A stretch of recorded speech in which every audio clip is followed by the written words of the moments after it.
জানাবো আজকের বাছাই করা 10টি তাজা খবর। শুরুতেই হেডলাইন্স। 15 দিন টানা জেরা, অবশেষে সিবিআইয়ের হাতে গ্রেপ্তার সন্দীপ ঘোষ। চিকিৎসকের দেহ রক্তে মাখামাখি ছিল, তাকে ফাঁসানো হচ্ছে, দাবি সঞ্জয় রায়ের। মা বোনেদের বিকৃত ছবি বাড়ির দেওয়ালে টাঙাবো, আরজি করে ইস্যুতে মারাত্মক হুমকি তৃণমূল নেতার। ওর দলনেত্রী মমতা বন্দ্যোপাধ্যায়ের নির্দেশ মেনে ফোঁস করছেন টিএমসি নেতাকে বিধে পোস্ট শুভেন্দুর। নির্যাতিতার জন্য শোক প্রস্তাবে আপত্তি স্পিকারের। শুভেন্দু বললেন, খুন তো করেছে রাজ্য। 9ই আগস্ট সকাল হতেই আবার হলে গিয়েছিল সঞ্জয়। কেন? ভাবাচ্ছে সিবিআইকে। এই বাংলাই দেখতে চেয়েছিলাম। আরজিকর ইস্যুতে মুখ খুলেই বোমা ফাটালেন মিঠুন চক্রবর্তী। অপরাজিতা নাম দিয়েই বিধানসভায় ধর্ষণ বিরোধী বিল আনছে রাজ্য। উগ্রপন্থার দাপট বাংলাদেশে, হিন্দু শিক্ষকদের বাধ্য করা হচ্ছে ইস্তফা দিতে, শিকার বহু। প্যারিসে ফের ভারতের জয় জয়কার। প্যারা অলিম্পিক্স ব্যাডমিন্টনে সোনা জয় নীতিশের। প্রতিদিন নিয়মিত খবর শুনতে চ্যানেলটি সাবস্ক্রাইব করুন। আসছি বিস্তারিত খবরে। সিবিআইয়ের হাতে গ্রেপ্তার আরজি করের প্রাক্তন অধ্যক্ষ সন্দীপ ঘোষ। আর্থিক দুর্নীতি মামলায় ধৃত তিনি। সোমবার সকাল থেকে টানা জিজ্ঞাসাবাদ করা হয় আরজি করের প্রাক্তন অধ্যক্ষকে। তাতে একাধিক অসঙ্গতি মেলে বলে সূত্রের খবর। এরপরেই আচমকা সন্দীপকে সঙ্গে নিয়ে বেরিয়ে পড়েন সিবিআই কর্তারা।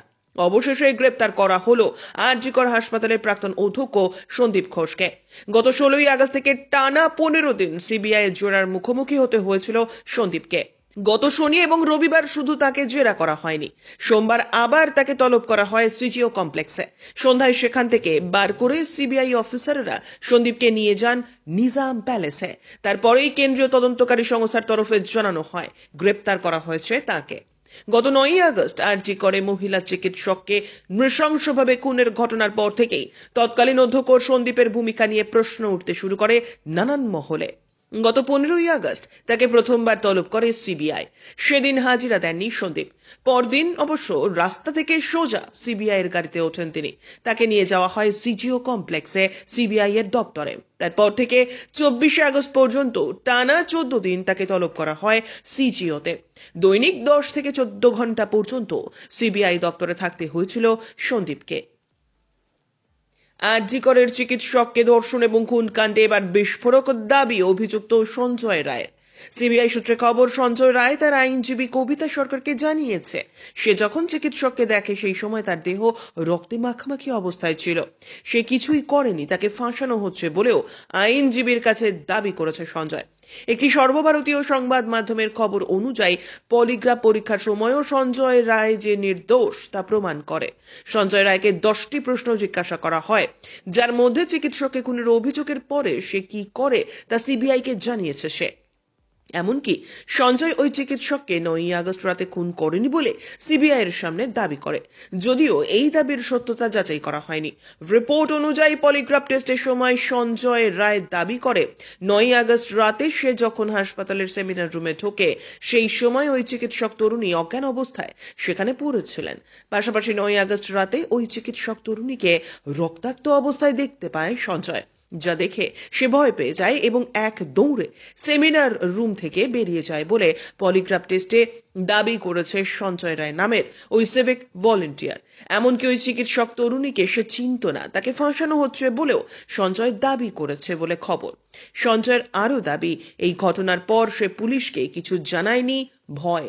প্রিয় দর্শক, আমাদের খবরগুলি আপনাদের ভালো লাগলে অবশ্যই লাইক করে দেবেন, এতে আমরা আরও উৎসাহ পাবো। আরজিকর কাণ্ডের প্রতিবাদে প্রায় প্রতিদিন রাজ্যের কোনায় কোনায় মিছিল, আন্দোলন, বিক্ষোভ কর্মসূচি জারি রয়েছে। দিকে দিকে আরও চড়া হচ্ছে প্রতিবাদের স্বর। ঠিক এই আবহে এবার আরজিকর কাণ্ডের প্রতিবাদে মিছিল বিক্ষোভে অংশ নেওয়া মানুষজনদের উদ্দেশ্য করে মারাত্মক হুমকি, হুঁশিয়ারি উত্তর 24 পরগনার অশোকনগরের তৃণমূল নেতার। ঠিক কি বলেছেন ওই তৃণমূল নেতা? মমতা বন্দ্যোপাধ্যায়কে ফেসবুকে প্রতিদিন গালাগালি করা হচ্ছে। মমতা বন্দ্যোপাধ্যায় বলেছেন, একটু তো ফোঁস করতেই। আমরা যদি ফোঁস করে আগামীকাল বাড়ির দেওয়ালে গিয়ে আপনার মা বোনকে কুৎসা সাজিয়ে টাঙিয়ে দিয়ে আসি, দরজা খুলেও ওই পোস্টারটা আপনি খুলতে পারবেন না। এটা দায়িত্ব নিয়ে বলে গেলাম, সেদিন সামনে আসছে। এখানেই থামেননি ওই তৃণমূল নেতা। তিনি আরো বলেন যে মমতা বন্দ্যোপাধ্যায়কে ফেসবুকে গালাগালি করছেন, কুৎসা করছেন, যে মমতা বন্দ্যোপাধ্যায় চুরি চুরিয়ে গালাগালি করছেন আপনার বাড়ির দরজায় আপনার মা বোনকে বিকৃত ছবি করে টাঙিয়ে দিয়ে আসবো। শুনে রাখবেন, আজকে দাঁড়িয়ে বলে গেলাম। সাবধান হয়ে যান। তৃণমূল ধৈর্য নিয়ে বসে আছে। আমরা যদি সকাল সন্ধে পাড়ায় পাড়ায় একটু ফোঁস করি তাহলে বাড়ি থেকে বেরোতে পারবেন তো? শেষ পর্যন্ত দেখুন ভিডিওটি, আছে আরো গুরুত্বপূর্ণ কয়েকটি খবর। আরজিকর কাণ্ডের প্রতিবাদে তোলপাড়ের মধ্যেই ফের হুমকি শাসক নেতার। মমতা বন্দ্যোপাধ্যায়কে ফেসবুকে ব্যক্তি কুৎসা করলে বাড়ির মা বোনদের বিকৃত ছবি করে দেওয়ালে টানিয়ে দিয়ে আসবো, এমনই ব্যবস্থা নেওয়ার হুঁশিয়ারি দিয়েছেন অশোকনগর কল্যাণগড় পুরসভার তৃণমূল কাউন্সিলরের স্বামী অতীশ সরকার। তার এহেন মন্তব্যের ভিডিও ভাইরাল হতেই সর্বত্র সমালোচনার ঝড় উঠেছে। এ নিয়ে এবার এক্স হ্যান্ডেলে তীব্র আক্রমণ শানালেন বিরোধী দলনেতা। দলনেত্রী মমতা বন্দ্যোপাধ্যায়ের নির্দেশ মেনে ফোঁস করছেন অশোকনগরের তৃণমূল নেতা, এমনই খোঁচা দিয়েছেন তিনি। পাশাপাশি রাজ্যের মা বোনদের উদ্দেশ্যে রেখেছেন প্রশ্ন। বাংলার মা বোনেরা শুনুন, জানুন, ভাবুন, কারা সরকার চালাচ্ছে? আপনারা কতটা নিরাপদ বোধ করছেন এই তৃণমূলীদের তত্ত্বাবধানে, বলে পোস্ট করলেন শুভেন্দু। নিয়মিত সঠিক খবর পেতে অবশ্যই আমাদের চ্যানেলটি সাবস্ক্রাইব করুন। আদালতের নির্দেশ মেনে তার নাম উল্লেখ করার দরকার নেই, কিন্তু আরজিকর মেডিকেল কলেজে নিহত মহিলা চিকিৎসক বলে উল্লেখ করা যেতেই পারে। বিধানসভায় সর্বসম্মতিতে গৃহীত শোক প্রস্তাব নিহত চিকিৎসকের বাড়িতে পৌঁছে দিল বিধায়কের একটি দল। ধর্ষণে কড়া শাস্তির দাবিতে প্রস্তাব পাশের জন্য পশ্চিমবঙ্গ বিধানসভার বিশেষ অধিবেশনে শাসক তৃণমূলের বিরোধিতায় মুখর হলেন বিরোধী দলনেতা শুভেন্দু অধিকারী। এদিনের অধিবেশনে প্রস্তাবের খসড়া বিলি হয়। তার আগে বিরোধী দলনেতা দাবি তোলেন আরজিকর মেডিকেলে নিহত মহিলা চিকিৎসকের জন্য শোক প্রস্তাব গ্রহণ করতে হবে অধিবেশনে। তবে বিরোধী দলনেতার সেই প্রস্তাবে রাজি হননি স্পিকার বিমান বন্দ্যোপাধ্যায়। এরপরেই রাজ্য সরকারকেই মহিলা চিকিৎসকের খুনি বলে সোচ্চার হন শুভেন্দুবাবু। এরপর সাংবাদিক বৈঠকে শুভেন্দুবাবু বলেন, এই খুন করেছে রাজ্য সরকার, খুন হয়েছে সরকারি হাসপাতালে, খুন হয়েছেন সরকারি চিকিৎসক। তাকে কাজের সময় ঠিক করে দিয়েছিলেন রাজ্য সরকারের পক্ষে হাসপাতাল সুপার। খুন করেছে সিভিক ভলেন্টিয়ার, তার বেতনও দেয় রাজ্য সরকার। নিজেদের অস্বস্তি এড়াতে বিধানসভায় শোক প্রস্তাবে আপত্তি জানিয়েছেন স্পিকার। তিনি আরো বলেন, বিধানসভার অধিবেশন ডাকার অধিকার স্পিকারের, কিন্তু এই প্রথম দেখলাম অধিবেশন ডাকলেন মুখ্যমন্ত্রী। ঘটনা 1, ভোর 4:35, সেমিনার হল থেকে বেরিয়ে যাওয়া। ঘটনা 2, সকাল 6টা, ফের সেমিনার হলে যাওয়া। ঘটনা 3, মাঝের ঘন্টা দেড়েক আরজিকর হাসপাতালের বিভিন্ন ওয়ার্ডে ইতিউতি ঘুরে বেড়ানো, নয়তো ঘটনা পরম্পরার দিকে নজর রাখা। ঘটনা 4, সকাল 6:30টার কিছু আগের মুহূর্ত, আরজিকর ছেড়ে 4th ব্যাটালিয়নের ব্যারাকের দিকে চলে যাওয়া। ভয়ঙ্কর সেই দিনের ভোর রাতটা অনেকটা এমনই ছিল ধৃত সঞ্জয় রায়ের। অন্তত তদন্তের গতি প্রকৃতি বিশ্লেষণ করে এমনটাই জানাচ্ছে সিবিআইয়ের একটি সূত্র, যার মধ্যে কথা সেদিন সকাল হতেই ফের 4তলার সেমিনার হলে গিয়েছিল অভিযুক্ত সঞ্জয়। কিন্তু কেন? হয়তো হারিয়ে যাওয়া ব্লুটুথ ইয়ারফোনের খোঁজ পেতে, হয়তোবা সামগ্রিক পরিস্থিতি কেমন তা বুঝে নিতে, বা অন্য কোনো কারণ। প্রসঙ্গত, সঞ্জয় রায়ের ফেলে আসা সেই ব্লুটুথ ইয়ারফোনের সূত্র ধরেই কলকাতা পুলিশ তাকে গ্রেপ্তার করেছিল। পলিগ্রাফ পরীক্ষার সময়ও এ ব্যাপারে বেশ কিছু তথ্য তার কাছ থেকে জানার চেষ্টা হয় বলে জানিয়েছে সিবিআই। আপনি কোন জেলা থেকে আমাদের ভিডিওটি দেখছেন অবশ্যই কমেন্টের মাধ্যমে জানাতে ভুলবেন না। এই বাংলাই দেখতে চেয়েছিলাম, জানালেন সিনেমার পর্দার ফাটাকেষ্ট।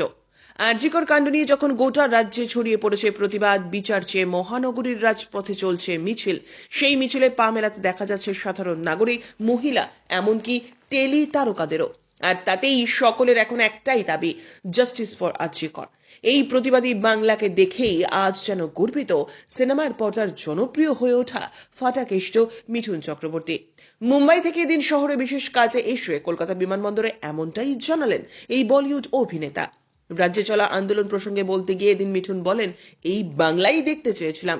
এই আন্দোলনের রাজনীতির ঊর্ধ্বে উঠে সবাই যেন একসঙ্গে থাকে, এবং এই বিষয়টি দেখে তিনিও খুব আনন্দিত বলে জানান।